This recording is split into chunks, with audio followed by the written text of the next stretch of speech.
Greetings and welcome to another episode of I Survived Youth Group in the 90s. I'm your host, Scott. And this is my co-host, Caleb. Man. Are we going to use this cut? I forgot my adjective. This is my wondrous co-host, Caleb. Wondrous. Caleb, what's up? Not much. It's been a long week. Ooh-wee. Yes, indeed it has. But in spite of that, we are back again to talk about the experience growing up as youth group kids in the 90s and how that has shaped our adult lives. We'll talk to old friends about their faith journey spanning from the 90s to today and discuss current cultural topics through the lens of someone who grew up during that era. Before we get into it, just so everyone knows, we've done a few intros in a row, and so when I say greetings, Caleb always laughs, and I just couldn't contain it. Yeah, it's by the third one I really start to break. Like the first one, I'm kind of like smirking. The second one, I'm like, it's funny. And by the third one, I'm just like head back. I don't know why. The third one sets me over. Did I ever tell you this intro is going to be long? Did I ever tell you really long the greetings ever came from? Yeah, it's from your old work setting, right? Oh, wow. I don't think you've told the listeners, but yes, your memory is excellent. It's that's why you deserve all these great adjectives at the beginning. When I was way back, my first real job, we had a actual answering machine that we had to turn on every night at 5:00, like an old school answering machine. And so we would, sometimes it would kind of remain the same for a while, but if it was a Friday, we'd want to say we're closed for the weekend. And then Monday, you'd want to say you're open for the week or whatever. And so no one wanted to do it, so I did it. And my boss, who was kind of a gregarious, goofy guy, always said greetings to everybody. That was his intro. And so I would really lean into it on the answer machine. I'd be like, greetings. Just everyone was like, okay. So if you called in to the Steve Conrad Farmers Insurance Agency, you heard my voice over the weekend. Anyway, that was dumb. What a pull. No, that's not. I love the idea that it's an answering machine with a tape, right? Was it with answering machine with a tape? Careful. It's not that old. It was digital. So okay. Settle down. All right. I'm not as impressed. Yeah, digital answering machine. That one's for the kids. But Caleb, tell us, who's our guest? Yeah, so this guest got actually a shout out on a previous episode. He was kind of called out by name on when Tim joined us, and he was talking about worship music.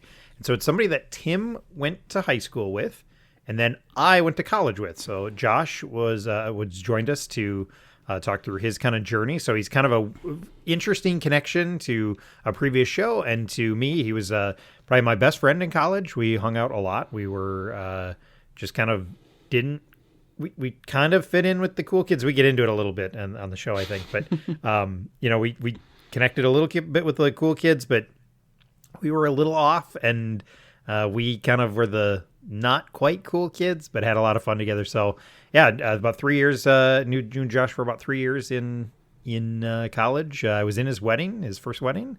And so that's who it is, Josh. That was a really long intro.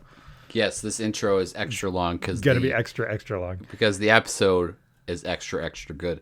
No, we ended up, after Tim's mentioning and us discovering while recording that you two knew this guy at different times and didn't understand how, we were like, well, we got to talk to him. Yeah. We should say up front that if anyone might be sensitive to discussions about maybe cult and control or manipulative relationships, you might want to skip over some parts, which you'll kind of understand once you start listening. But Josh's story is, man, it was really fun to talk with him. I just know him tangentially through you guys, but I always know that he's like a super nice, down-to-earth guy, and just gave a really interesting story to us that he was honest about. And we talked at length about his experience going from a youth pastor's kid to where he's at today. Yeah, and it's probably his situation that he was in for a while. There's a lot of people who I think have experienced something like that, and so to hear it kind of play out for him and how it worked out and kind of some of the nuances of it, like I'm glad to be able to have somebody share that story and kind of how it impacted them, because I don't think he's definitely not, ashamed of it or afraid of it. And, it's good to have it out in the open about kind of some of the stuff he went through and how he kind of dealt with it. So I think it was, again, I just feel like I'm a broken record repeating myself, but like, yeah, it's so interesting to hear these stories from people and kind of how, man, life can come at you fast. And there was that, it's not part of the show, but it was after the fact, like we were talking afterwards because me and him stayed on after you even dropped off for like you stayed on for like 2 hours after we were done. We talked for quite a while. And like he said something that was like, I remembered it, and just to understand what was happening on the other end of the phone was so amazing. So all of a sudden I was like, oh my gosh, that makes so much more sense now. So it was really interesting to talk with him and have him share a story. And I'm just rambling on. You're never going to get to this actual episode. And it's already a little long. So sorry, everyone. Yeah. They're like, why is this episode 2 hours? The intro is half an hour. Caleb can't stop talking. No, it's, I think people will find his story compelling and his, some of his answers pretty refreshing. So anyway, Josh, we really, really appreciate you being on. Maybe we'll see you in person sometime soon. And to the listeners out there, hey, we thank you for the support. We thank you for listening to us ramble on through our greetings and through our intros and the interviews themselves. It really does mean a lot. So we really, really hope you enjoy this episode.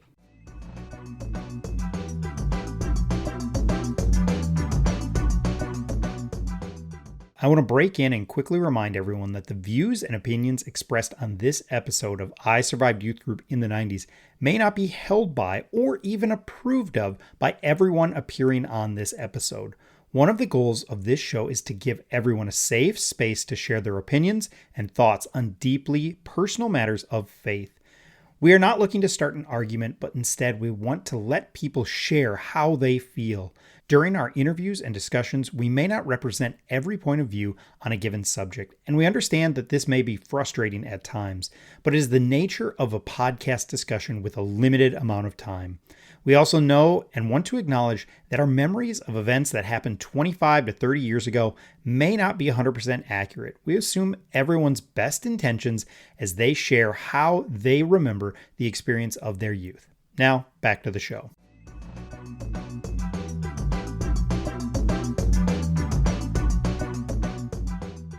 All right, I'm excited about this. We are joined by Caleb's old friend and an old acquaintance of mine, Josh. Josh, welcome, and thank you for being here. It's good to see you. Thanks for having me.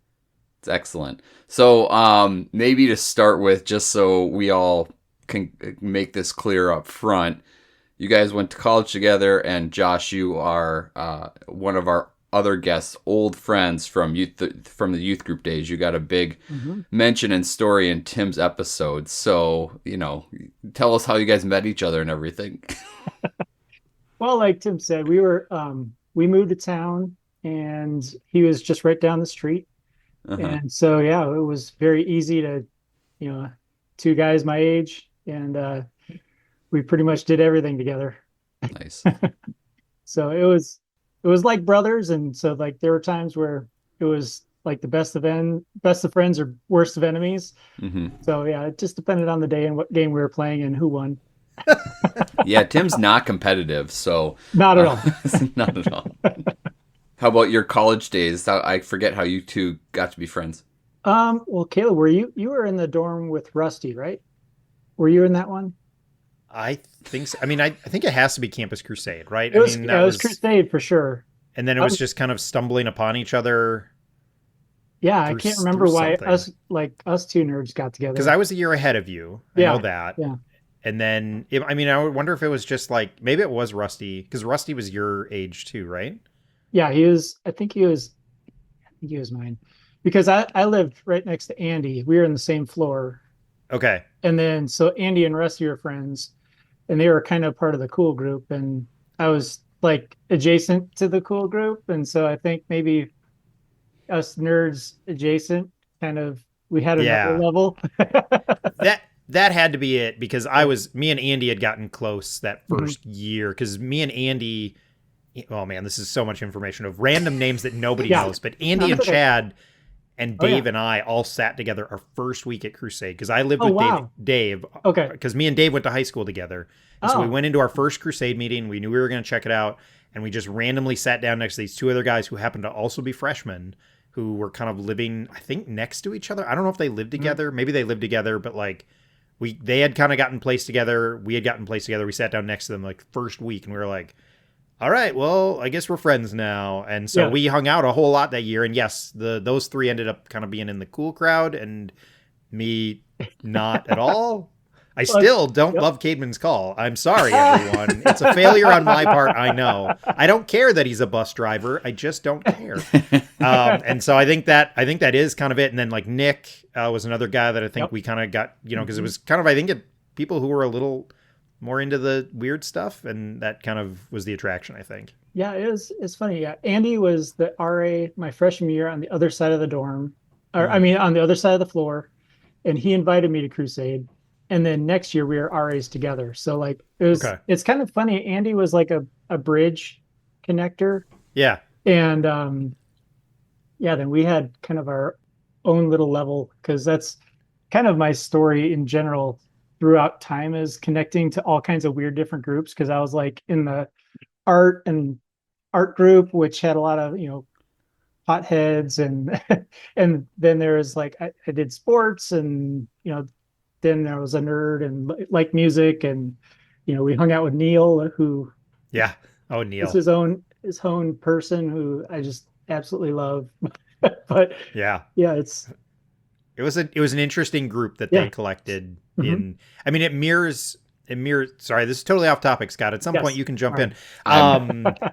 It really mirrored me and Scott's high school youth group experience, where like that group exploded. So, I mean, I kind of had that experience twice. Like our youth group exploded and was like growing faster than the church. And then I go to college, and like me and Dave and Chad and Andy's first week, it was like 12 kids. And by the time I graduated, there was like 200 kids regularly. It was massive. And that growth and being kind of the self-directed Crusade without a staff member.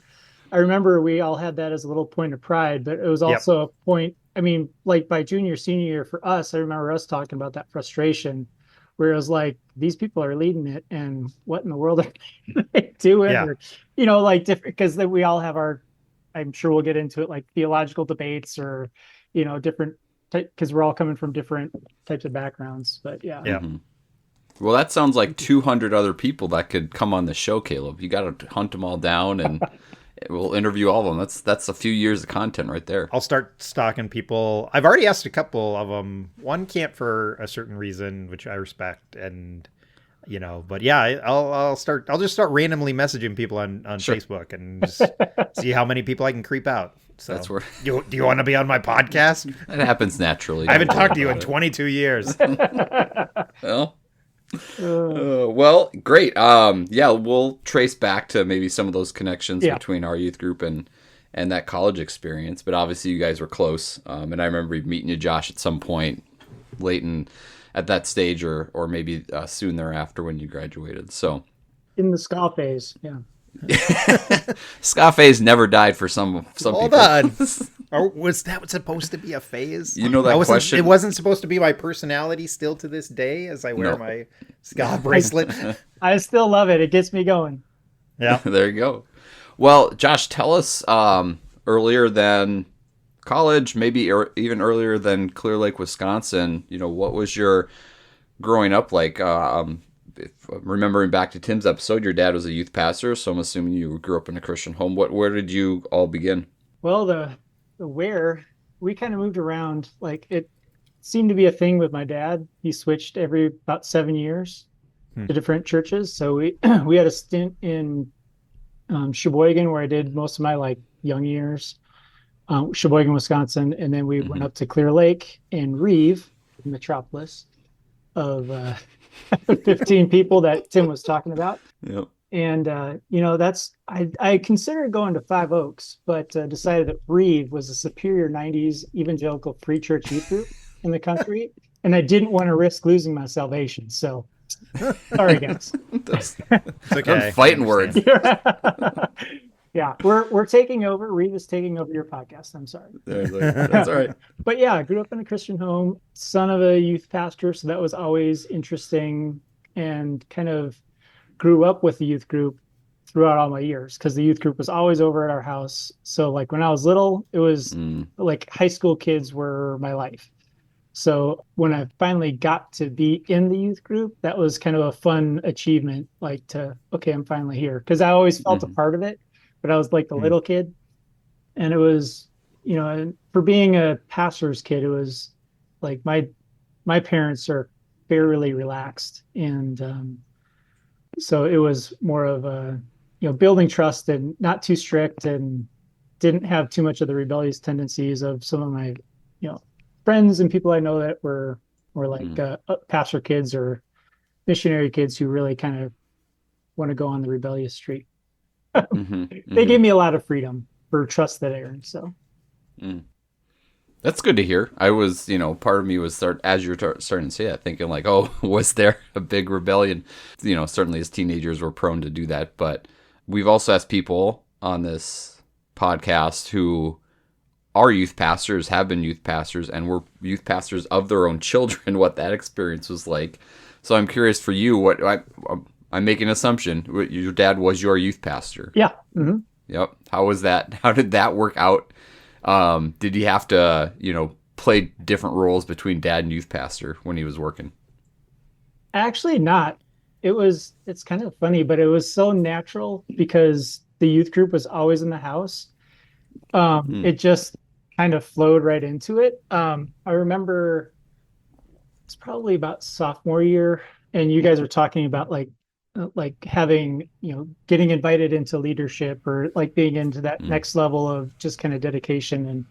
And I remember my dad asking me kind of awkwardly, just like, hey, is that something you might be interested in? Like kind of, he was probably worried that I was going to say no or something. But like a lot, like that's something that I was interested in. So I was like, yeah, I think I'd be interested in that. And so that was probably about the most awkward thing, other than when we Hmm. had the talks about like sex education, or not necessarily sex education, but talking about premarital sex or purity, Sure. Pure that culture. kind of Yeah. stuff. So, but luckily he didn't do that a lot. It Sure. was more around the Sure. edges. Well, good for him. Yeah, it was really good. And again, it was more of, they didn't make me feel a lot of pressure Hmm. to necessarily do any, like you have to act or be a certain way. It was kind of just letting me make choices, and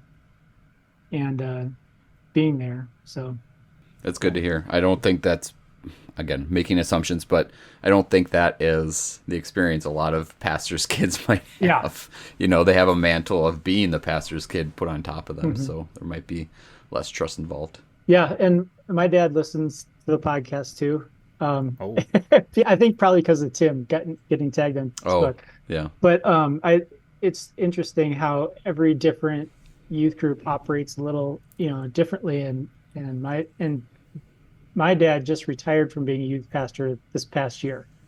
So he was Wow. from when he was like early in his career. So he had done it for a long, long time, and you kind of get used to like, okay, these are high school kids, and Hmm. it's like playing that little balance of like guiding them, and or locking down and being too strict, or it's like it's interesting to hear his perspective now on that. So Yeah, mhm. that'd be a fun conversation to have. I mean, we have talked to a couple of youth pastors. Maybe that's a little series we have too, is talking to them about their perspective of relating to high school Yeah, kids during that time. and it's interesting like how it's changed throughout the years too. But like in our section in the 90s was, like your podcast is saying, it's unto its own, has its all little stamps of, like, a lot of them are doing the same things.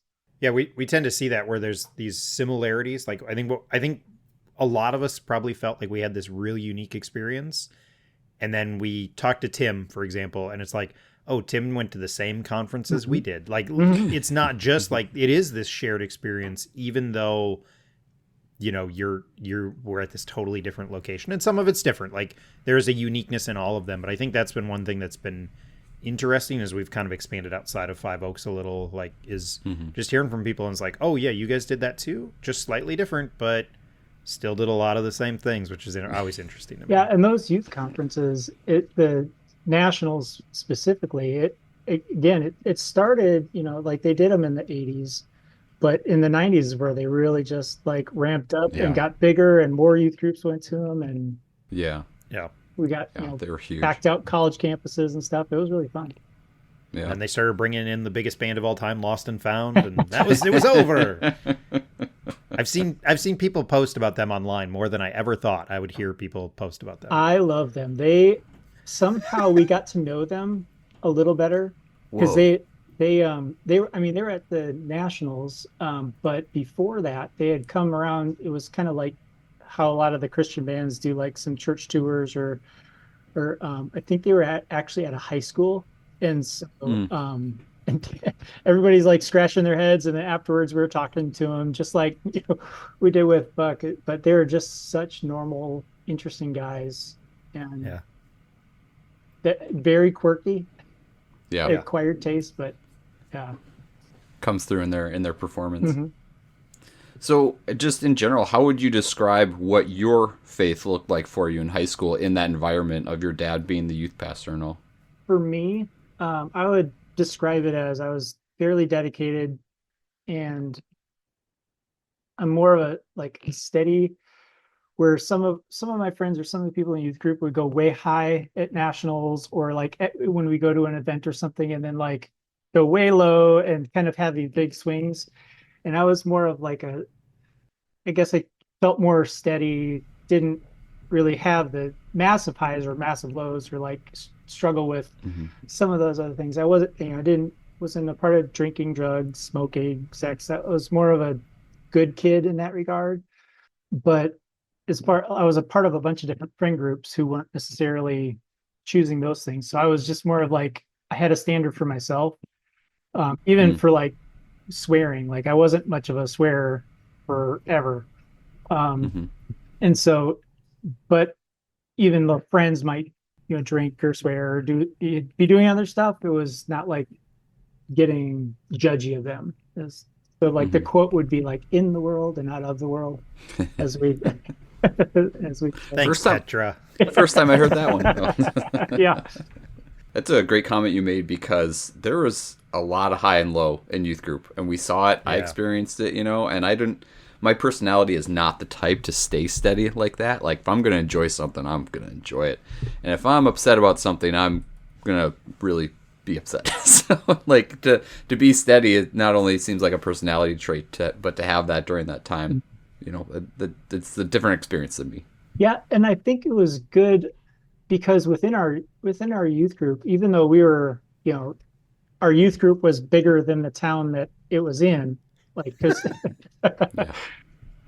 we had a fairly vibrant youth group, and we had people like, Tim and some of our other friends, like from every different little flavor. So like, I played my part and everybody else played their part. And it was more like, I like to describe it more as like, we were a bunch of sisters and brothers for the good and for the bad. Like when somebody is messing up, you could get in their face, or, or you'd have fights and squabbles, or you'd all be best of friends and do it. Like it was a family in that way, which was great, I think, for the most part. And we kind of held each other in check, not necessarily like nitpicking at each other, but it was kind of like, if anybody started going way too far out of the way, it was like the group would kind of like gently, bring us back in. So that comment, along with how you and Tim have talked about it, it's kind of impressive to have that experience in most youth groups in Reeve, Wisconsin, nonetheless. Right? Like, I mean, good on your dad. I know he might be listening. I'm not trying to kiss his butt or whatever, but like, good on him for creating that environment. That's kind of how it should be done, frankly. Yeah. What about activities, events, things that were creating memories or teachings that you remember? What are some things that you still remember today or are still meaningful for you? I mean, there are definitely the events like, we did. My dad is like, as far as youth pastor, is very organizational and good in that way. So like trips and all Mm, that stuff usually went very smoothly, planned out. So, but we did yearly canoe trips. We did ski trips, both water and snow skiing, nationals. So like we did a bunch of those trips, which were fun and keeping everybody together, but also giving all of us high schoolers something to do. And my dad, mm-hmm, he's a longtime water skier, and I grew up water skiing and all that stuff. So it was like in the summer, that's when we've got all these lakes, and you got to keep us busy while it's warm. sure. And I'm really ashamed of both of you for not knowing how to water ski. I did listen to that Sorry. You did listen. We're gonna say more water skiing More for water Jesus. skiing. Holy cow! But it was Thrown off. I know. but it was not necessarily like doing outreach ski trips. It was Yeah. more of just like we're doing a youth group trip and we invite all our friends and everybody just has a nice day. Mhm, And then like a canoe trip would be like a weekend camping and all that stuff. So that was really, mhm, really fun. And that also made our group closer together since yeah. we weren't a massive youth group. So like those, especially, and then the nationals every other year was just like the biggest event, and it was a lot of fun. And spent a couple Yeah. days getting there, and a day or two getting back. But it was just like like it's exhausting, but it was definitely a high, being able to meet a bunch of people and listen to bands and get good teaching and all that. So Yeah. another memory from youth group is kind of like in the middle, maybe like between sophomore and junior year. It was after a nationals, and the group decided, and just we wanted to be more study focused instead of, we did the normal youth group games and some music and that kind of stuff, but it was more like everybody, the whole group decided, hey, we wanted to study the Bible a little more. So that was also an interesting twist. Like we'd still do some games, but we got a little more focused on, hey, let's learn some of this stuff and study it a Mm, little deeper than just kind of your overview, 5 minute talking mhm. points or that. So that was, Surface level stuff. You yeah, want to go deeper, yep. sure. So that was an interesting thing that happened later in high school. And it wasn't a push from like the leadership or like my dad or the youth group leaders like, hey, we got to do this. It was like we came as a group and said, hey, can we do this? And they're all like, yeah, great. Hmm, If you want to. hmm. So Yeah. it was a cool, and being flexible to pivot and kind of address where we were at as a group. So All right, real talk. Is our friend Tim more serious about water skiing or Bible study? Which did he care about more? I would say Bible study. I don't know if he was, I can't remember if he was much of a water skier. He's out. I know he's not a camper, so he didn't go on your No, camping he's trips. probably out there. I don't remember if he was like, I mean, we all were doing stuff. So he wasn't as hardcore of a water skier as we were though. Caleb, we missed out on that. We gotta. I got problems though. I have ear problems, so I can't go Well, that's right. underwater. So I have to be a little careful out on the water. I got really flat feet, so like that I can't wear like rollerblades. Like even that hurts my feet. So like I'm kind of defective. Water sports in general are not going to be my thing. Yeah. So I'm going to blame my body being crap. Well, and Is the reason I never got into and it. when we get into our 40s, we probably got to stop doing that stuff anyways. It hurts way Yeah. more. Yeah. Way more. After high school, did you stay? Did you just leave? And We pretty much ghosted everybody. I, because my senior year, my dad got a new job down in southern Wisconsin. And so they moved out the week before I moved to college. So I had to stay with a friend for a week, and then I moved to college. mm, So like I went back a couple times to visit friends, but very, very little, because my parents huh, weren't there anymore. So there wasn't a mm, natural go back point. sure. So like for holidays and breaks when you'd probably usually see all your friends from there, I was going down south to Lake Geneva. I So, see. I see. So no reason to go back, really, well, I mean, if there your was, I parents mean, aren't I there. went back sometimes for friends, but it's just not as much as you used to Yeah. because you don't have that home base to kind of then connect with all your friends. Sure. Well, even something as simple as a place to stay. Yeah, Like if you don't even have a Yeah. place to stay for right, Christmas right. or a little break, it's like, well, Hmm.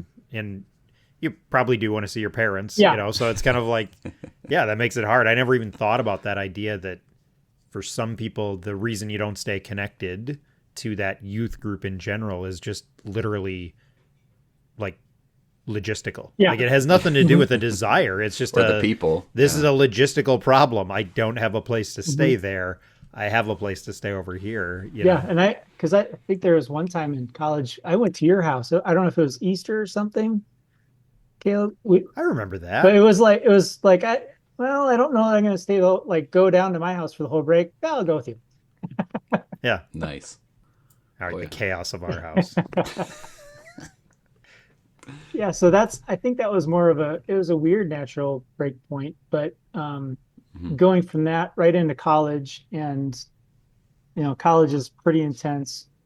And I mean, it was only probably about 45 minutes away from my home, like from Clear Lake, like Uh, Menominee Clear Lake. But and then there were some friends from high school, not necessarily youth group, that were in the same town. So we'd see each other every once in a while. But then the college to life transition, that's where it kind of further broke down because I got married, my senior year of college, hmm. and then that began a separation from everybody else. So Yeah, it's pretty early.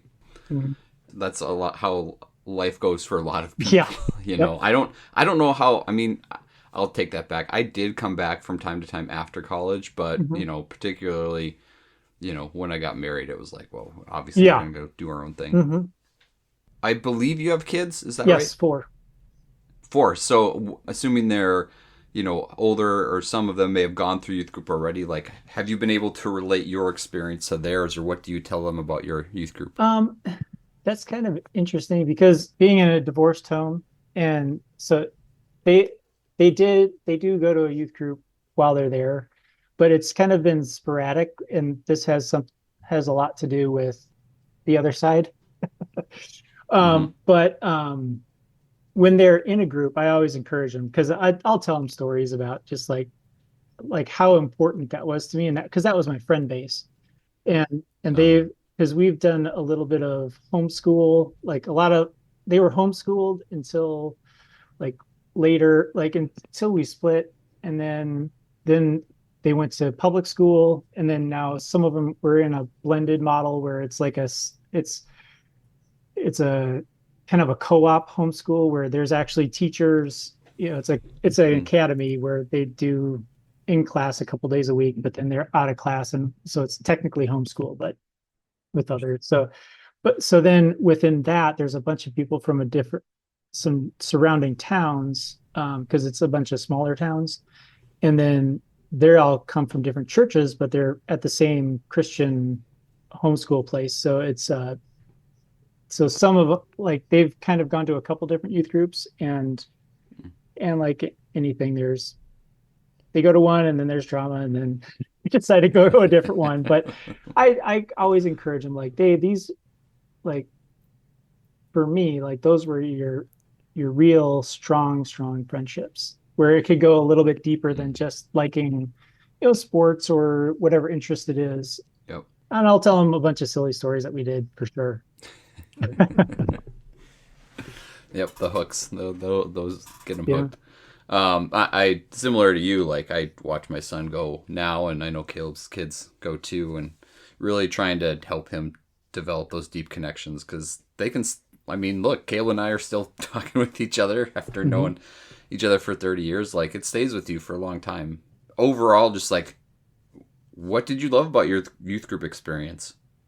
This on this question, I just put everything because it really there wasn't much that I didn't like. I mean, there's obviously things that where we go through frustrations with each other or something like that, but generally, like looking back at it, even teachings that I don't necessarily agree with right now, what I appreciate And this is something that I've come to, like, as you're working out everything that you think in life.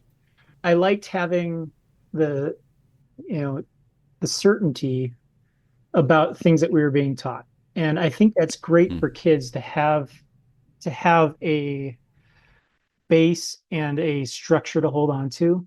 And whether everything in that structure is accurate or not, or sound or 100% biblical or whatever, I think it's great to start from that structure so that when you start branching out and testing some waters or testing some areas, you at least have that solid foundation to kind of come back to. And so you're Mm. and so you're not like pulling it all apart at once.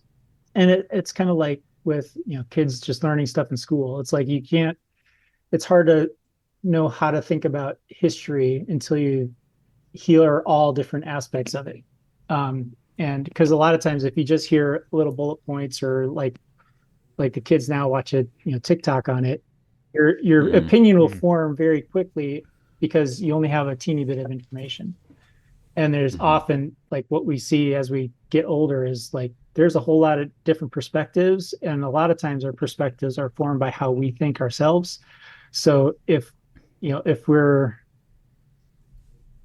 or whatever we're dealing with in the moment, that's how we feel like like a message is going to come through to us like, oh, that person's experiencing the same thing that I am. Or like Mm. if I were going through that, this is how I'd feel, and that may not be the case. So it's and that's and I think that's something that came through also, how my dad as a leader, he kind of taught us to look at things from somebody else's perspective. Like that was Mm. one of our I think a bigger, and I don't know if it was necessarily a youth group thing or if that was a parent thing, because it all kind of blends together, but that's Yeah. perspective that I was encouraged to take, like see things from, like, try to walk a mile in somebody else's shoes, and Mm. try to it sounds funny, but like fit in somebody else's clothes, to really understand from their worldview, their perspective, their experience, and then you can, instead of judging somebody from where they're at or what their reaction is. So I don't know how we got there, Mm. but that You said it was yeah, excellent. it was Now excellent. let's Yes, yeah, pretend. Let's assume your dad's not going to listen to this yeah. episode. Answer the question again. Just It kidding. was excellent because my friends were awesome. Yeah, right. There you go. There you go. I do want to ask something briefly. It's not on the list. Having grown up in that family, in that environment, was there ever a push by either your parents or maybe you just had it yourself to be like, oh, hey, I'm going to go be a youth minister too? Or was that never on the table? No, that wasn't really on the table. I do remember when I was starting to look at colleges, my both my parents went to Moody Bible in Chicago, and they said, "Hey, do you want to go to Moody? It's really awesome. It's in the city." I said, "Absolutely not. I don't want to be a pastor. I don't want anything to do with that." All right. So yeah, I did not like as in high school, I say I appreciate my parents and stuff, but I did not want to be anything within like like pastor related. Sure. Sure. Nothing to do with Yep. ministry. And later in college, I did want to get into ministry because I really love, because that was another thing that we did is my dad organized a lot of missions trips. So we went to Mm. Venezuela, San Juan Islands, a bunch of places, and they were both from like a work trip where you're actually helping the people do something or build something, Mhm. and fulfilling needs. And then also we did the typical vacation Bible school type of a Mhm. stuff too. But serving people in other countries, that was that was something that came a little bit later, more in like college age. Gotcha. Well, cool. Thanks for all that information about growing up and a little bit of insight into Reeve and Clear Lake, Wisconsin. Let's turn the corner then to just kind of how things journeyed for you afterwards. In general, how does your faith compare now to where it was back then? Is it same? Is it different? Much different. We get that response a lot. Is it different? It is different. I All right, great So- show, everyone. I will stop I'm there. in sales. I'm in sales. I've learned to ask like questions that are not yes or no questions. You know, like if you ask yes or no questions, it's obviously a stopping point. So that there's a poorly asked question, I suppose. No, but no, it's, I will explain. Yes. I think it lets people settle with it, and it's like, it's different, and now we go. You know, like I Right, guess yeah. it's not the question. It's just like the answer is, yeah, it is different, and here's our explanation. But it Yeah. always makes me laugh when people are like, yep, it's different. I don't think we've had anybody say, no, it's the exact same. There's no changes. Even people who are still at their same church are still like, no, it's Yeah. different because of Yeah. whatever. Because you're different now. Or So. maybe the better question is, how different is It's it? Yeah. There you Probably go. about as different as you can get with still believing in God. And I don't think I haven't heard anybody on your podcast say it this different anymore. But I guess how it's different now is, in small ways, I'm not as black and white as I once was. And because like you go from like being certain about everything to as you study more and you learn more things or have different teachers, you get much more context. You might start learning more about the language or Hebrew or whatever. But like especially high school to college, it transitioned from like really getting excited about solo scripture, or I really want to study just the word, and getting into apologetics and all those types of areas we went down, and we had lots of debates about in crusade and like young earth creationism, and which really gets into like nitty gritty black and white. This is the only way it's interpreted. Hmm. And I think so now I'm not as black and white. And and that comes from also, right, I got married early, had kids early, and so the family that I married into is a in and of itself, like Little is a Christian fundamentalist cult, and they're extremely black and white. And like if you disagree on any particular part of theology, um, you're not saved.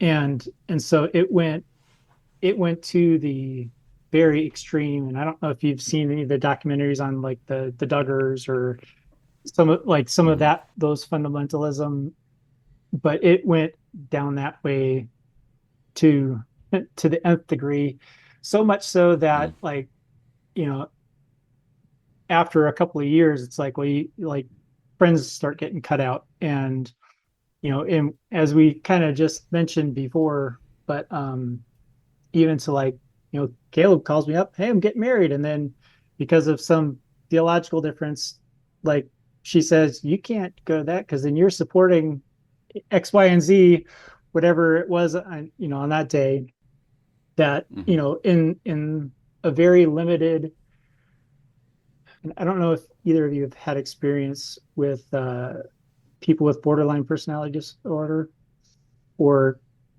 high coercive control groups. Hmm. But when you're in the room with them, or that's all you hear, it gets recycled like 24 hours a day. And so you start not being able to see what side is up. And so then you get painted into like extremely right, extremely wrong. There's no in between. And so then you have to start choosing between, like best friends from college. You have to start choosing between like friends from high school. You got to start choosing between your parents. And so like that separated me from my parents for 12 years.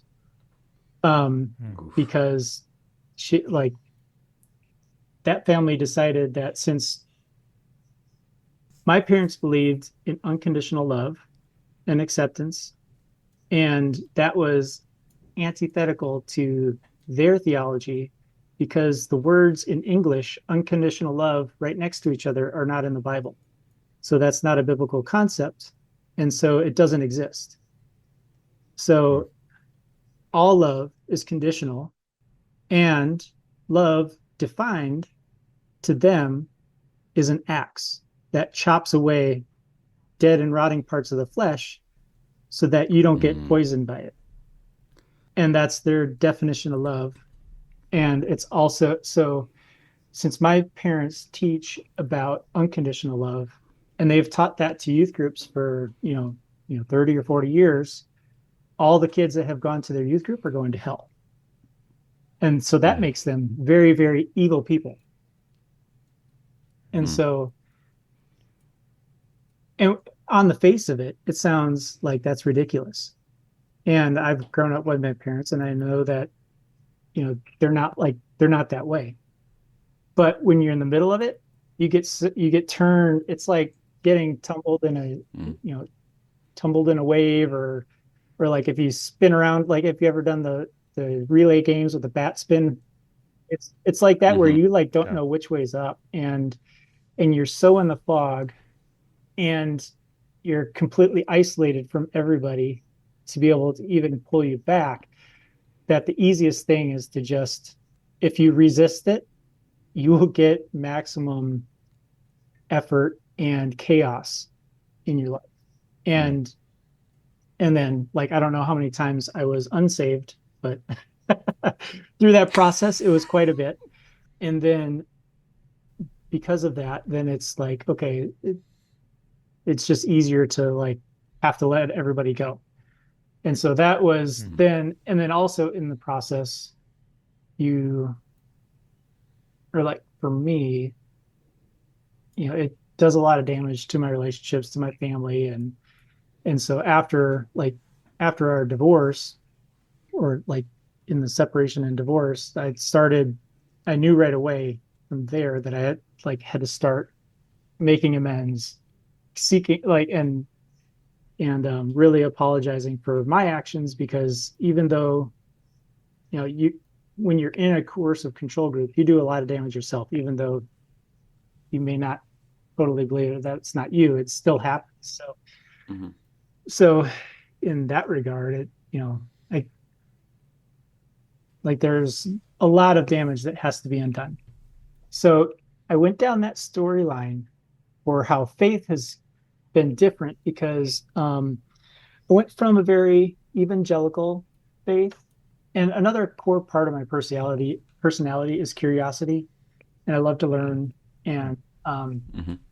and so I like it when I also, because of curiosity, I will go down rabbit holes and just dive deep into something and get totally nerded out by all the little details. And um and so like in that process of the tumble, they got into like, it's like the King James only, and some of those really like Mm. hardcore staunch Yep. positions. And but then also it was kind of funny because it was mixed in with some like very like trying to be like the kind of the spirit filled side, because both her and her mom said that they were prophets and would have dreams. And then also that was a part of it, like prophesying like this person did this and I saw visions of you doing that, and so it was a lot of visions, and saying the Holy Spirit told me this for you, and the Holy Spirit told me this for Mm. you. And so as my resistance was building up for that, I also started studying more, actually getting back to the root of like what words mean, because words were the battlefield of like the definition of like what is love. What Right. Or translation of one word is Yeah, super yeah. important. And then also Yeah. like to understand like how, because a lot of times within the apologetic stuff, you start looking at Bible translations and which one's the best, and and saying within that, like, well, if you read this one, you're not going to get the accurate thing, or you might go off the path or something. So that's where I started looking back into Hebrew, ancient Near Eastern cultures, and studying kind of the history, but also learning the difference between our Western mindset and like a ancient Near Eastern mindset, and like learning idioms and phrases and how things were in the first century. So that that's where it kind of transitioned into like kind of deconstructing a lot, of like asking big questions, like I mean, there are some questions that we're afraid to ask within the Christian because you don't want to be like lose your salvation over questioning something that Right. you find as a fundamental belief within your religion. So like so and then also so that's where I kind of got there's a term called Hebrew roots where it's looking more into like the Jewish root of the Bible and looking at like okay, I guess Jesus was a Jew. All the disciples were Jews. And wow, that's Right. interesting. And then learning, the different, in the context of like the Torah, and what the different, you know, what the different teachings are there. And and so so then it kind of transitioned from like very fundamentalist to deconstructionist. I don't know if that's even a thing. Like people use that word a lot, but it's kind of like taking things apart. But then it moved into like a Hebrew and Jewish roots of the faith, then into Messianic Judaism, and now it's Mm. like where I'm at align with the most is Orthodox Judaism, but also believing that like it's funny because you think of Orthodox Judaism as antithetical to Jesus or a Christ figure, but all of like the Messiah is fundamental to like one of the fundamental aspects to the faith in Judaism. So I still believe that Jesus is the Messiah or a Messiah for the time because he's not the Hmm. conquering king that is talked about later. Like he's not reigning as king over Jerusalem at the at the moment. So there's some things that were left undone, and within Judaism, they have a two messiahs. I guess you call it a theology, where there's a Messiah, son of Joseph, who's a suffering servant, and there's a Messiah, son of David, who's the conquering king. They were, and Mm. in the first century, they were expecting because of their 6,000 year timeline from Adam to what they call the Olam Haba, or the world to come. That at 4,000 years, the first Messiah is supposed to come, and if if the Jews as a people were worthy, um, that would be the king that where the kingdom would start.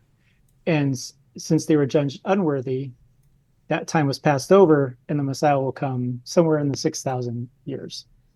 So, which is kind of Mm. in our time period within a couple of hundred years, like from now, like we're in that little range. So it's a interesting idea, and they get all that from Genesis 1:1, which is really crazy. But I guess how my faith has changed, like it sounds like a pretty big radical change, um, but in ways it's more of understanding more of the roots of it, and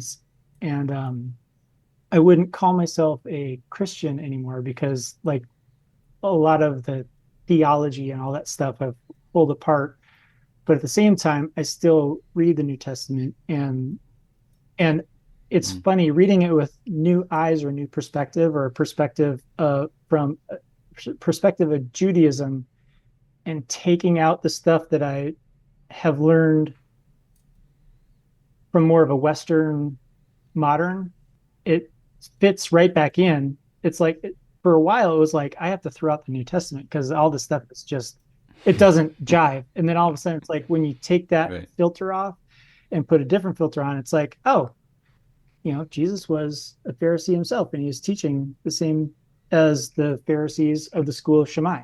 Because in the first century, there's a big, Mm. huge debate between a school of Hillel and the school of Shammai, and they had two way different perspectives. And a lot of the arguments that were going on were stuff that like Jesus was arguing for this or against this, and it was very like real things that were happening in the first century. Like everybody's arguing about it. There's like seven different types of Pharisees, and like it's kind of crazy. Like Yeah. when you see that, and like the Yeah. idiom, there's like specific idioms that would be like in the Greek or the Hebrew, where everybody from that time period would understand what they're talking about. But from us, we take a literal translation and then piece it back together. Like, oh, I think it means this. And I mean, it'd be like now, and this is probably an old term, but like saying something is sick. And for us, they might be literally translated as somebody who's like unhealthy instead of like, oh, that was really cool or that was really awesome or something. So Yeah. it's kind of a interesting. So my faith, I guess, in the question with how that's changed is it kind of keeps it's morphing into a greater understanding with adding different contexts to what I'm reading. But at the same time, Hmm. and this is where I'm happy with where I'm at right now. And I not to say that I won't be somewhere else later, but it's also a perspective that is very encompassing and welcoming. Like just because I have this perspective, it doesn't mean that if somebody is, still holding to whatever, brand of Christianity, it's just like I have a different perspective and actually I understand everybody else because I've kind of been in all the other different places, whether it's like just evangelical or Baptist or fundamentalist or even, like Pentecostal or whatever. So it's Hmm. more of like I get where you're coming from in that perspective. And I just because of where I've been at, this is where I'm at right now. It's what you just said there related back to something you said really earlier is that you were in like many camps, you know, and like and all the same thing for your spiritual journey. Like you've kind of been in many camps and you got those perspectives that not only give you a spiritual filter in general, but give you a spiritual filter when you Mm-hmm, read those mm-hmm, texts. And outside perspectives can be so helpful in understanding a lot of these things, like you said, history or the entomology, the study of words.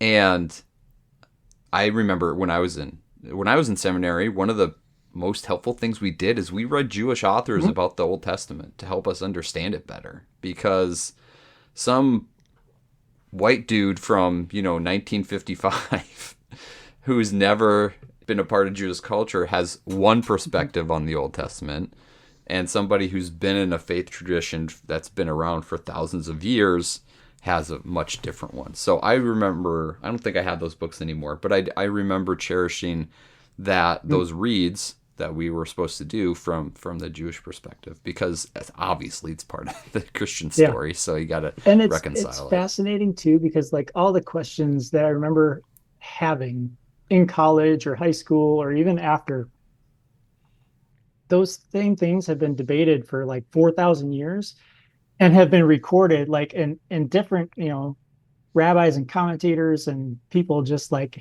no, you like it means this or and then this is the context. And so like they've had these debates and then what's cool is they've codified it down into like here's all the debates and the discussions, here's all the different points, here's what kind of the majority or what we agree is the point, but we're going to leave all the debate there because it's still relevant and we might change our mind at a point. Mm-hmm.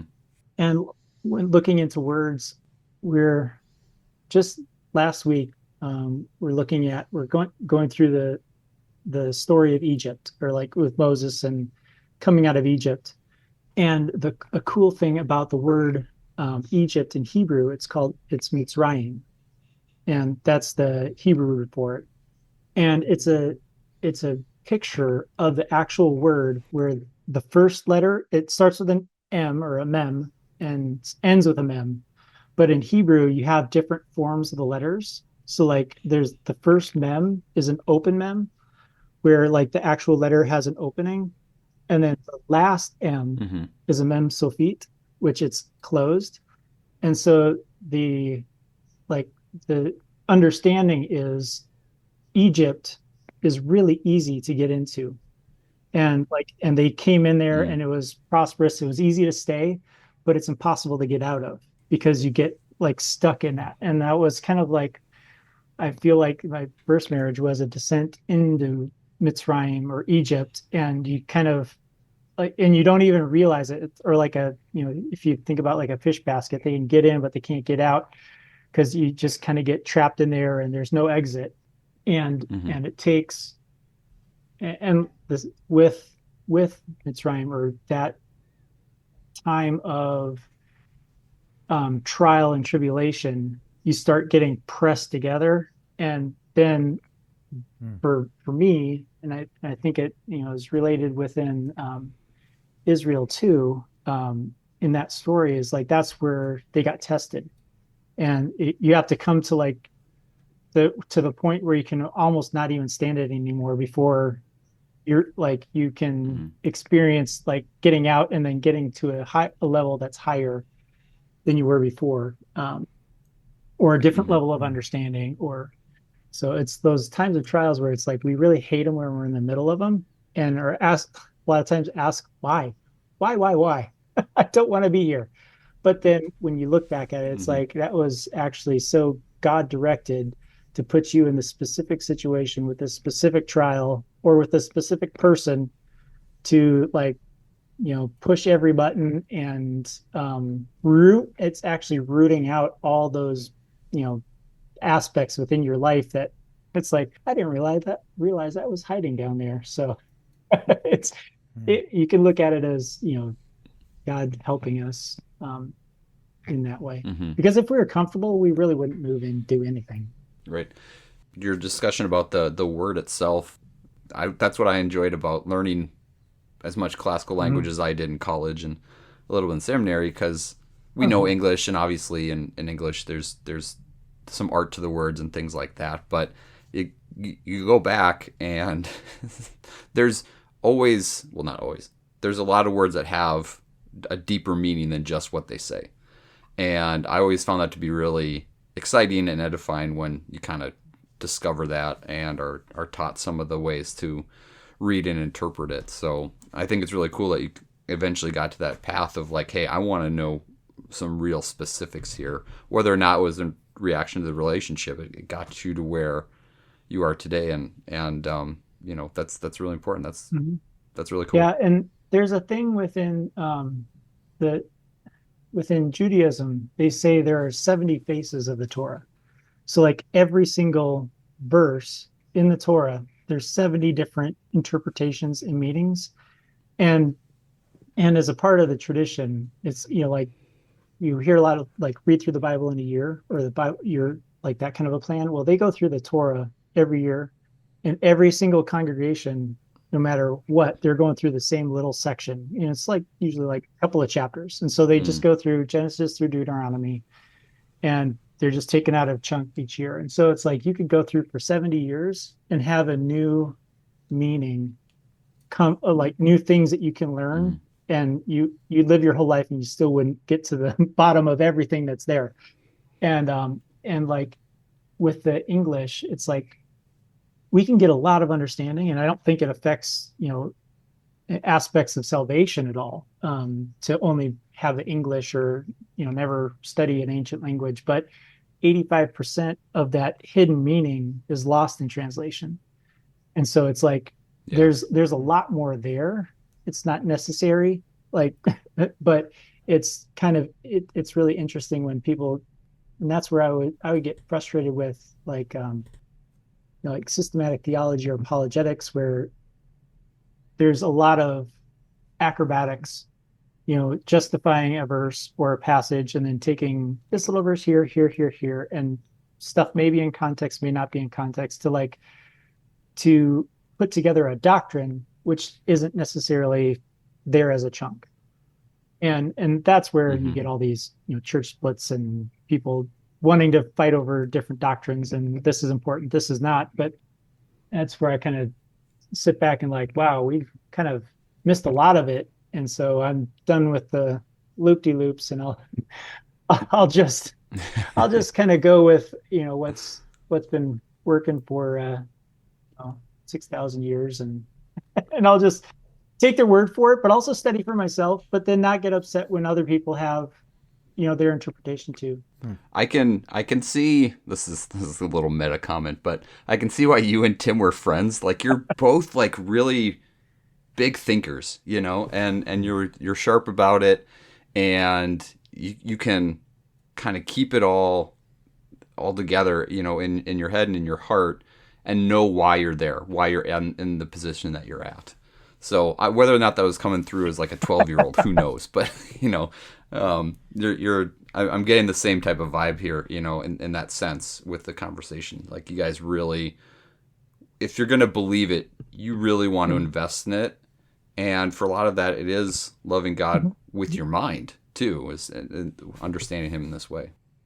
I was talking with my wife today, just like kind of going through this and thinking, it was just like, there's a lot of stuff that I learned, and there's a lot of times you go down a rabbit hole and it's like, there's so much information, you don't know what to do with it. And it's like, okay, I throw everything out in the room. Like, I guess if my mind's a room, and then it's like, okay, it might be a year later, like, oh, all these different pieces fit together.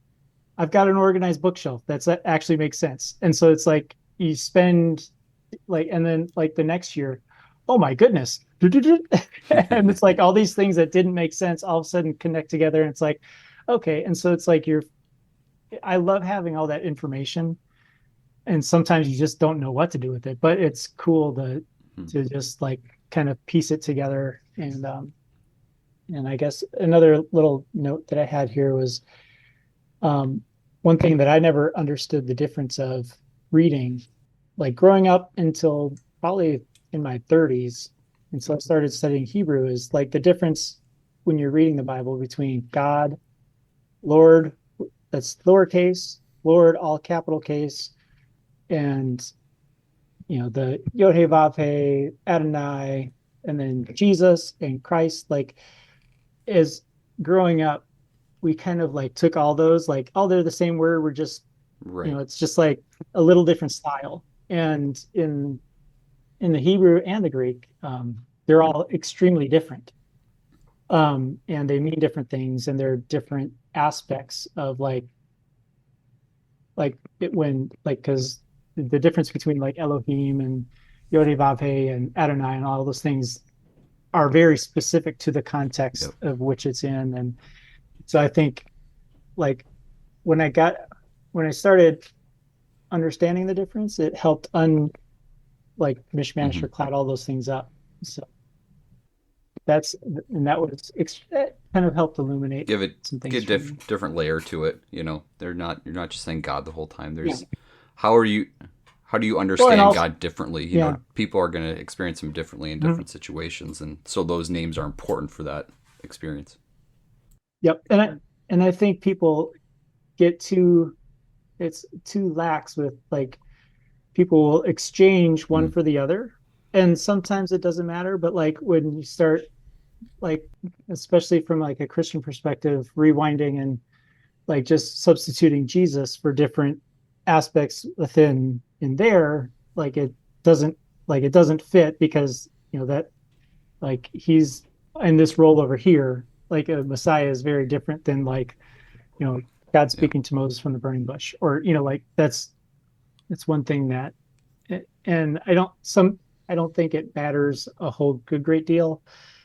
For some, it matters a great deal to others, because coming from a Jewish perspective, it's like that. I mean, that's enough to put you out, because like Jesus can't be God, because God has no earthly body. So it's one of those things, and like the understanding of what and who Messiah is and functions as, that. So it's a interesting one to look at, but it's also a scary one to approach, because that's some foundational underpinnings to like what I grew up with.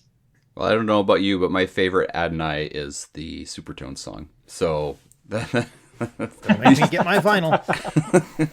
You said that, and I was like, oh my gosh.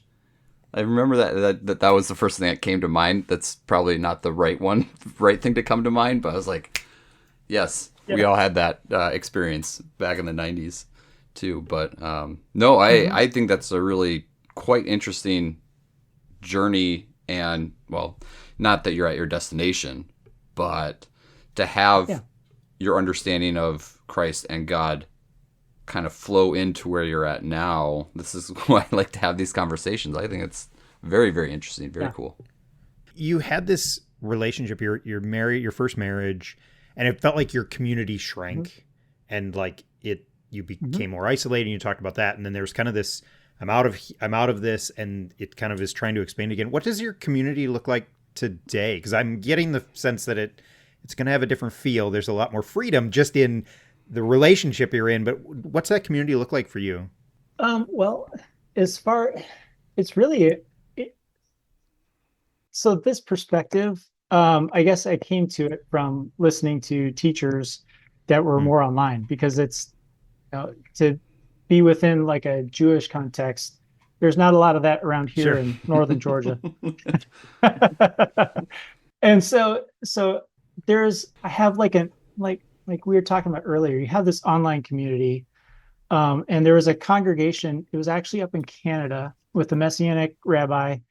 And then there's an online community because he's a really great teacher, has a very in-depth knowledge of, both Judaism, but also like New Testament. And so he like connects a lot, helps connect a lot of dots and does some in-depth teaching. And so he has a Hmm. online community too. And then he does like teaching classes and things like that, where so that online community was kind of the community for a while. And and still trying to dance the dance, because if you talk a little bit too much about that, I mean, with other people around here, that it's probably frowned upon as far as like Hmm. social context. So but then we found a little community in the area that are everybody's not fully aligned on everything, because it's kind of a blend of, but it's more along the lines of looking into kind of the Jewishness of the Bible, but then also, you know, talking about, Jesus and the New Testament and all that stuff. So we're it's a really interesting community because Hmm. everybody's not in the same place, Yep. which I Yeah. actually kind of like. Sometimes it's really annoying because my other well, it's like sometimes it's annoying when you get together and it's like you kind of Sure. rehash some of the same topics and where you want to learn. But also the community aspect of it is great because we're all Hmm. learning together. And it's been the first one in a little while because it that somebody's not trying to pull the group Mm. one way or the other. It's more of like opening up Hmm. discussion points. So that's been nice. So that's and then with kind of the greater community, it's nice because like I can still like we can go to my mom and dad's church and have a nice time and fellowship there, or it's an ability to still connect with people without having to Hmm. like exclude people. So yeah, that's what it's like now. Cool. It would be like I would love to have a bigger, more vibrant community, but at the same time, it's like this is what I've got and what's here, and Make the Yeah. most of take it. it for what it is. Well, at least you're not in a Yeah. position where you like, can't for whatever reason go, to your parents' church or, be with them. Like Yeah. you yourself are in that spot where you can kind of balance both worlds. And it's kind of funny within like people who get a little bit more into that is like you start seeing some of the, there's like some of the pagan stuff within Christianity that's blended in there, like the stuff that's come in through the years. And people get really like, oh my gosh, like I can't deal with this or that, or like I can't step foot in a church. Otherwise, it gets back into that where I have a real aversion to that because of those 12 years, because it was like you couldn't do anything because you might be losing your salvation, or that's Mm. that that community is terrible because of this or this. And it's like, how about I'm going to be more looking for the things they're doing right. And if they say they love God, if they say they, love Jesus, if, their actions are in accordance to Mm. that, I think that's great. And then we'll just go from there. Yeah, those are the most important things.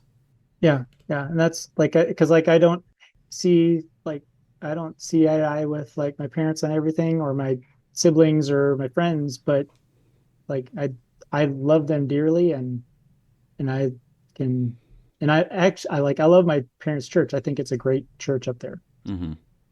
it's a different place to be. And I like not having to be up in arms about a denomination.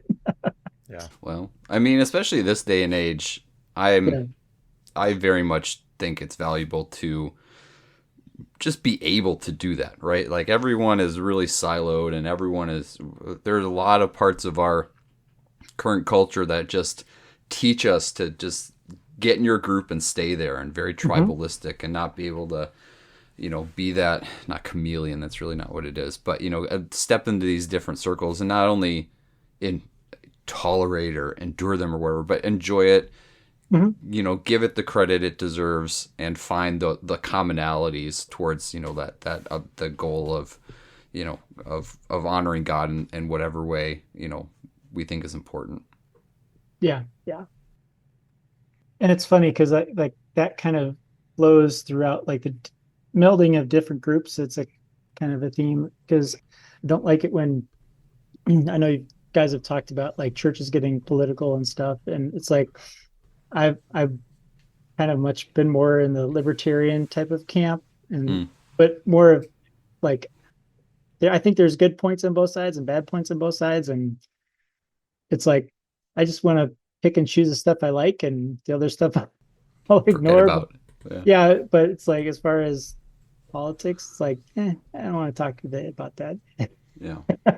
Good. Most most people don't. Most people just want to leave that alone. They Yeah. want that to not infiltrate their faith experience, but some people obviously do. Yep. Would that be the power of being able to be with people? I mean, like the community you're in right now, like the power of being able to be there and disagree. Hmm. Like that seems to be the thing that's like it's not that well, I'm gonna disagree with my own statement here. It's not that politics in churches are is the problem, right? It's okay for people at church to talk about politics. It's Hmm. the problem we run into is that we can't do it, and I'm guilty. I will fully admit my own guilt in this is like we have that inability to disagree with somebody about them. Like it's not the Right. problem that Right. Christians talk about it with each other. It's the Hmm. Hmm. problem that when we disagree, we default to, oh, they disagree with me. They are therefore evil or stupid. And that's the I mean, that seems to me the problem. So like that ability, that is the thing I would love more than anything is I would love churches to have that ability to disagree. And I know it gets tough, but like to be able to sit next and no very few we don't sit in pews at my church, but to sit in the pew next to people that I disagree with and just be like, I'm glad you're here and let's Hmm. find what we can agree on and let's build a relationship. And yeah, we might have to have a discussion, but Hmm. we make the joke all the time that we're just waiting for one of the pastors to listen to one too many episodes of this podcast, and then they're going to be like, "Hey, Caleb, you're not Go allowed find to. Caleb. We're not going to let your kids can teach Sunday school, but Yeah. we've got a mop for you. That's about all you're suitable for."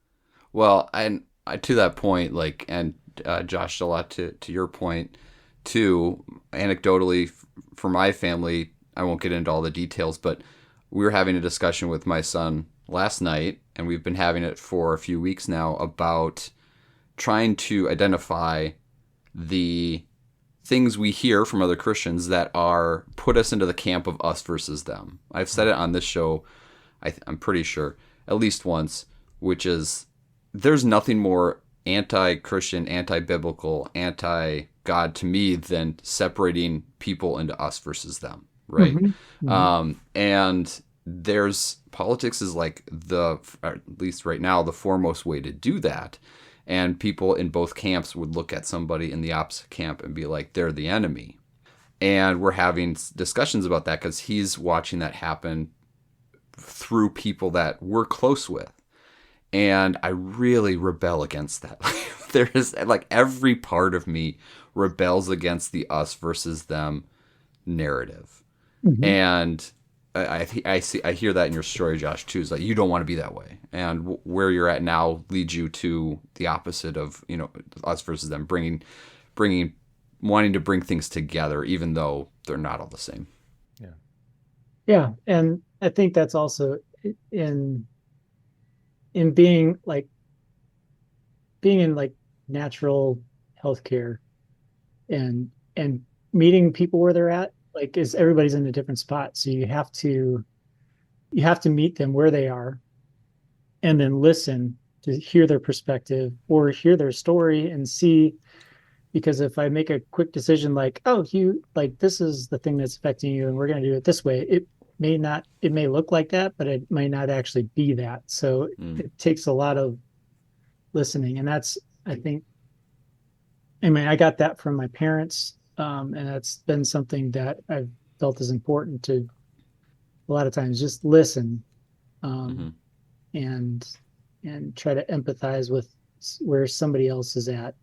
And it feels like even that Egypt experience that you have, like, Mhm. kind of added to it. Like Oh, it's big time. I think it kind of feels like that is like taken some of these things that were there, and then like as it tried to like squish them down, like all of a sudden they kind of exploded, and like it almost feels like they've kind of like, oh, I need to embrace this more, because you really lived the what Scott was getting at, the us versus them, and like Oh the yeah. unwillingness to meet somebody where they're at. Like Yeah. it feels like you really experienced the extreme end of that, where it's like no, no, no.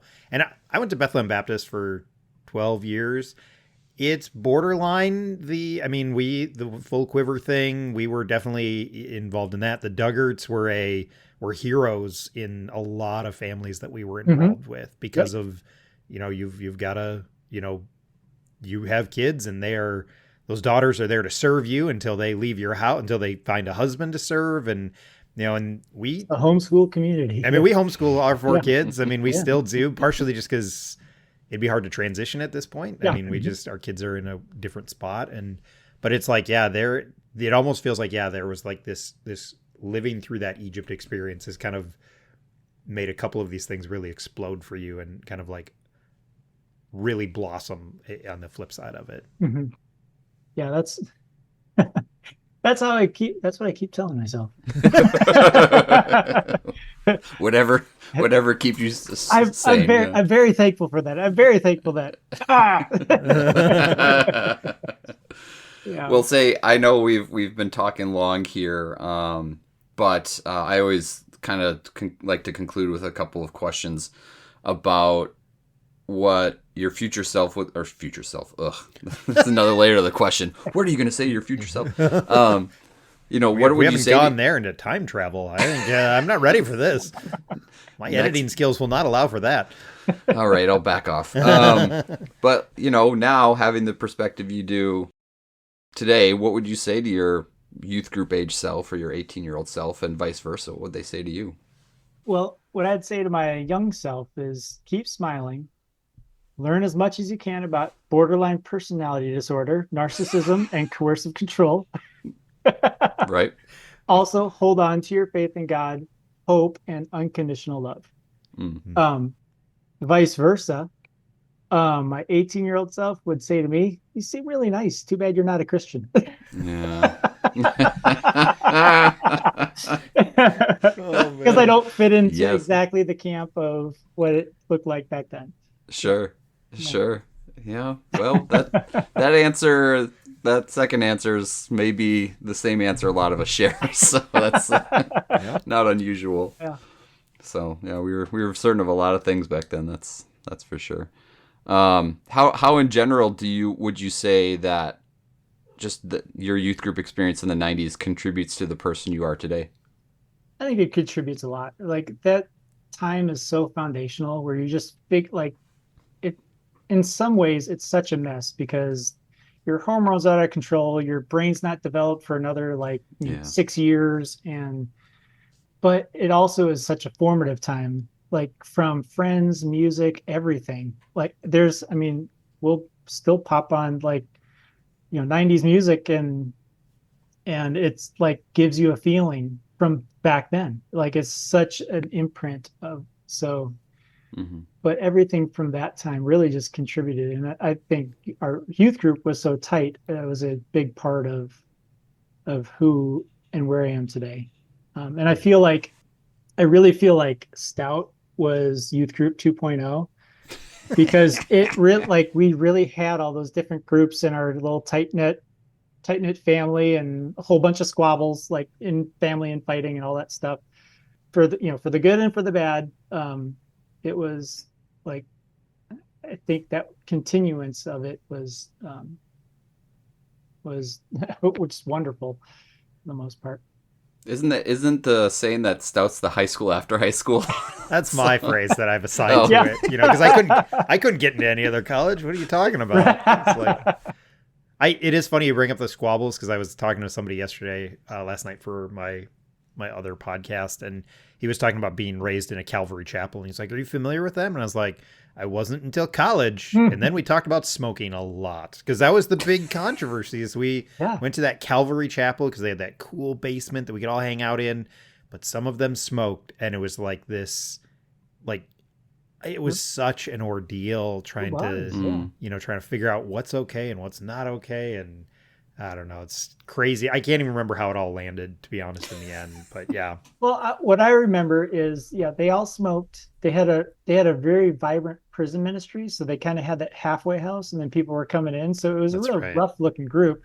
But then we just all decided to smoke cigars and pipes, so we were all cool with it. I mean, we were friends with Neil, so we had to be. Right. Some of us, it was okay, but Yeah. Yeah. No. Yeah. The other half, oh boy, they did. when I remember the regional guy for Campus Crusade got involved, and Oh, really? Yeah. Because of the smoking issue? because we got so connected with that group. I mean, we were using that building and they were helping us, and we were unstaffed, and that was a big deal. I mean, that was a big deal. We joked about it at the beginning, but I remember his name is Dean. Great guy. He kind of oversaw all of the unstaffed campuses in like Western Wisconsin. And so he'd show up like once a week to meet with a couple of us, and he'd kind of do some things here and there, but he was pretty hands off. But then he would like go to the national conferences and he would get mobbed. Like people would be like, "What are you doing at Stout?" Because like it got around like, what is going on there? Because again, our first day, and Dave and Chad and Andy could, correct my numbers, but it was like 12 people. I mean, I swear it was like this tiny little thing, and it exploded. It took off. It was crazy what was going on. And so he would get asked like, what's going on there? And he was like, I don't know, to be honest. They're just doing stuff and it's working and people are coming in, and and so like, yeah, I do remember we were super involved with Calvary Chapel. They were helping with an event, and then somebody really kind of didn't like it, and I think they kind of complained up, and so he had to come in, and he was meeting with their leaders, and they were pissed off because they were kind of like, we're just trying to help. Like, what are you talking about? Why are you getting on our, why are you getting on our case about this? They had all kinds of bands come in. Yeah. It was fantastic. Yeah, it was a mess there for about 6 months trying to figure out what to do. And then we did do less with them. I mean, there was kind of a split because I think Campus Crusade region was just kind of like, yeah, we probably shouldn't be letting them lead too much, and that's part of being also a parachurch organization. And I don't know. Yeah. Well, and then it was like they chose the Alliance as the official approved church. And I mean, I worked with that youth group, and Josh, like that youth pastor, great. And it was just kind of funny though, because it really split like within Crusade. It was almost like the haves and the have nots, like all kind of the preppy side went to one, and then like all the other people and art folks went to the other, and so it was kind of got a little strange. But yeah, I think I went to both. I did too. I did my internship at that Alliance Church. I mean, that's my last official act at Stout was that summer internship with Josh. Right, yeah. So I worked with Josh for a summer before graduating. He's fantastic, and I like both. You could see some of the, struggles, and every church has them, but you could see some of the struggles within the Calvary Chapel, just because, that pastor was a little bit more strict. I mean, not necessarily strict in some ways, but I mean, he had a level of control that, could be good as a leader, could be good. He was a good teacher, but there could be some downsides to it. But I mean, they put a lot of kids, like Neil went through their like some kind of a ministry program where they did all kinds of studying, like they did all that stuff, which was fantastic. So they're teaching they're doing a lot of teaching and helping people. So I don't know. Yeah. Sorry, Scott, again. No, you guys are reminisce on college, and then I'm like, thanks for inviting me, guys.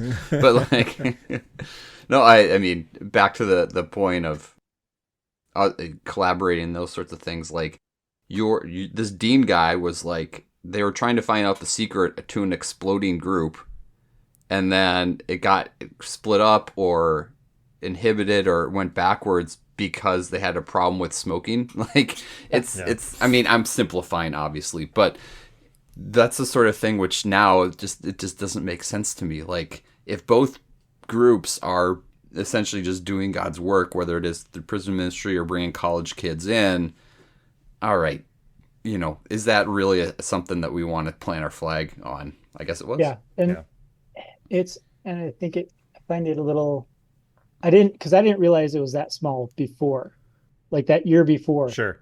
And I kind of half wonder, like Andy is so gregarious and outgoing. Like I bet he invited, like, I mean, he invited our whole floor. Like he was so like, didn't care what anybody thought, just like was so goofy and outgoing. You wonder if like kind of, and if that personality really helped it. Cause I didn't really ever see that other guy there, like doing structural things. Yeah.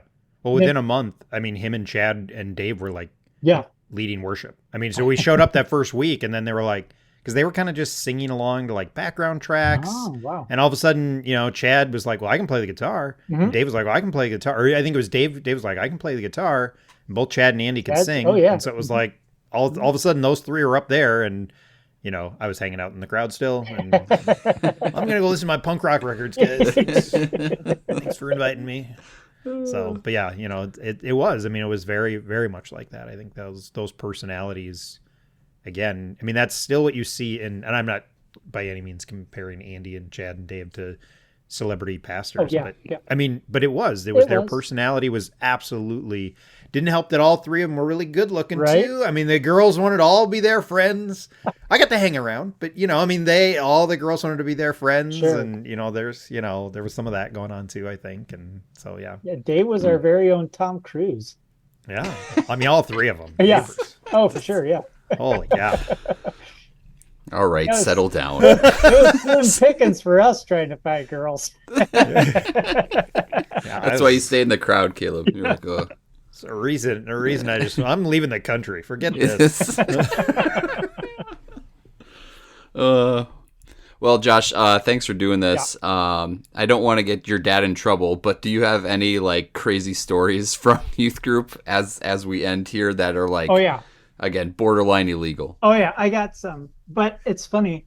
So some of them, because I've got a lot of youth group stories, and a lot of them that are like when I was little. So summer water ski trip, we did them every year, but the craziest game that they like to do was hold little 7 to 10-year-old Josh under the water until he stops wiggling. What? Yep. At the lake. So that was what their high schoolers like to do. The other one was, dude. So I'd have to like bite and try to like pinch and scratch their ankles to try to, and then I realized if I stop wiggling, then they'll let me up. Because they thought terrifying. You were dead. Yeah. Because they thought you were dead. I love this. That's a good caveat to throw on there. Yep. So that not of compassion, just I don't want to go to jail, I guess. Let's get him up. Other fun Josh games for the high schoolers were see how far we can push little Josh until he explodes. Because that's really funny. And then tell little Josh to say phrases he doesn't understand to the youth pastor, his dad, and see what happens. All right, I like that one. Yes. That one's more acceptable. Yeah, I like that one. So something we did in our youth group that was fun, like we did all the others, silly games and stuff, but sure. My dad and I made a potato gun. And nice. Do you remember playing 500 with like a football or frisbee? Oh yeah, sure. We played potato gun 500 for youth group. But you had to make sure the angle was right way up there and then see if somebody could catch that thing. Oh, that's great. That's perfect. Like that's the creativity and ingenuity you don't find anywhere else but 90s youth groups. Like what can we do here? Oh, that was very good. Well, hey man, thanks for doing this again. It's cool to talk to you, and I know you and Caleb haven't caught up in a while, and so hopefully we can talk to you again because it's been a lot of fun. Absolutely. Awesome. All right, thanks, man.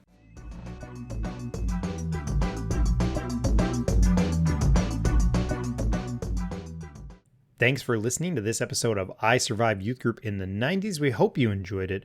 Once again, we do want to say thanks to Josh for joining us. It was great to talk to him. I have not talked to him in quite a while, and so it was great to catch up a little. Me and him ended up chatting afterwards for quite a while, so it was great to talk to him. And we just thank him for his honesty, and again, that just coming on and sharing his experience, sharing his story. And it's great to, again, hear how that 90s youth group connection kind of does intertwine with our lives. And so it continues to be this unique experience that has this weird impact no matter where we end up. So that's still the point of the show. And so thanks, Josh, for coming on, for being honest, for being transparent and sharing kind of your story. And that's what we want. That's what we want the show to be. So you can find us on Twitter at the handle @SurvivedYG. You can also email us at isurvivedyouthgroup@gmail.com. If you're interested in being on the show, hit us up. We've gotten a couple emails recently of just people who want to be on the show. We'll try and get back to you.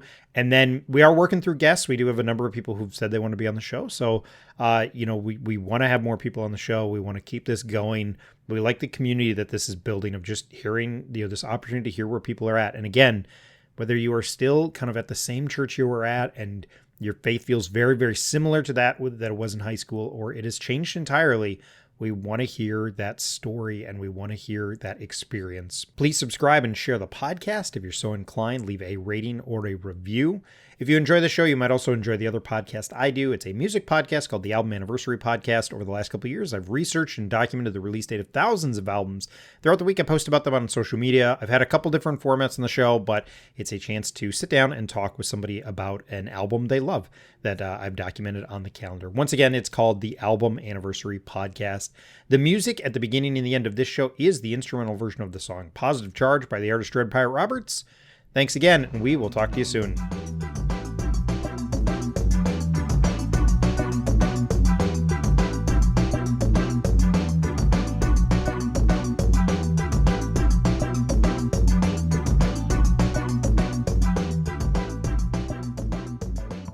All right. All right. I'm ready if you guys are. Yeah. Ready. Down a bit. See, he's already touching his microphone. It took him 4 seconds. The volume was kind of way up, and it looked like on Audacity it was jumping up a little bit. Yeah, mine's loud too. All right. Let me see. I'm- Yep. Mine's normal. I'm just getting too close. Okay. All right. I'll move ready, in Scott? and out. I'm ready. All right. 3, 2, 1. Cut this out until I figure the word out. Caleb. Entomology. Don't hang up. Camera off. I think the first time, it was one of our first ones where we said goodbye, and you could see this like hesitation, like fear on the other side of the thing. Like,